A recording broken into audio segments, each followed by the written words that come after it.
Okay, PSTAT, we are back again with our second video on experiments. In this video, we're going to focus on the 4 principles of experimental design, and I'm not going to get into too great of detail in each of these because that's coming in subsequent videos.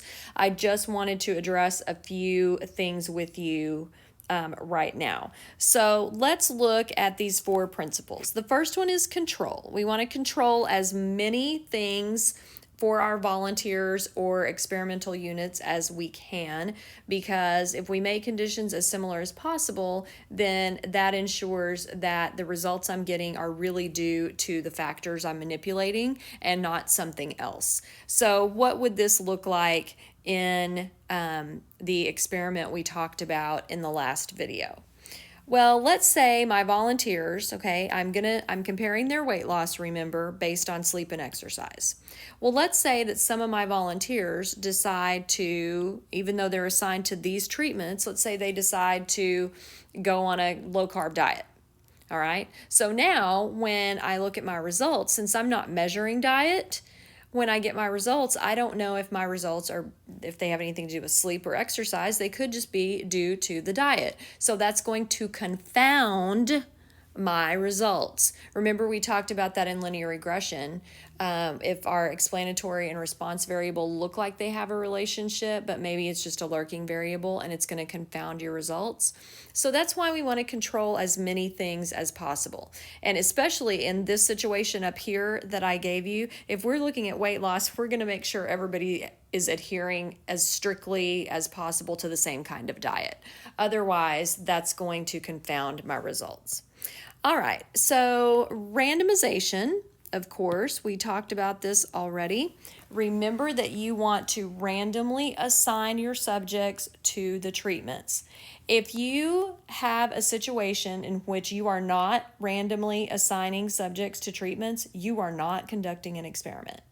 All right, it has to be done. There's no choice. This is part of what being an experiment is. Why do we do it? We want to reduce bias as much as possible. Can we get rid of all the bias? No, but you can reduce it as much as possible. All right, the other thing we have to do in an experiment, we have to be able to replicate it. Why? Well, just looking at one set of volunteers in an experiment, yeah, it can give you information, but is that information significant? Is it statistically significant, or is it just a fluke? So you want to be able to repeat your experiment multiple times so that your treatments get applied to a number of subjects. We also want to make sure that our population of interest is well represented. And that means we take a large enough sample and we make sure that we do it over and over again for different groups of people. All right, so the last thing is comparison. Now, if you have been a good little student and you are reading your textbook does not list comparison as the 4th principle of experimental design. We're going to go with this right here. Okay, just so you know, I don't agree with the book on everything. Me and Mrs. Burnett discussed this, and according to College Board and other sources, we're going to go with this. So, comparison. We need to make sure that we have some kind of comparison between treatments. So I wouldn't want a situation where I just have one factor and one level. I would want at least 2 levels. I can have one factor, but I want at least 2 levels so that I can compare to something. Otherwise, what's the point? All you've got is, okay, this happened and this happened. That's neat. I need to compare it to something in order for my data to make sense.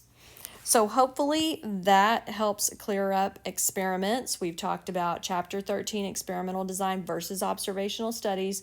You should be good to go for this first homework in this unit, and then in subsequent videos, we will get into a lot more detail with experiments, etc., etc. Enjoy!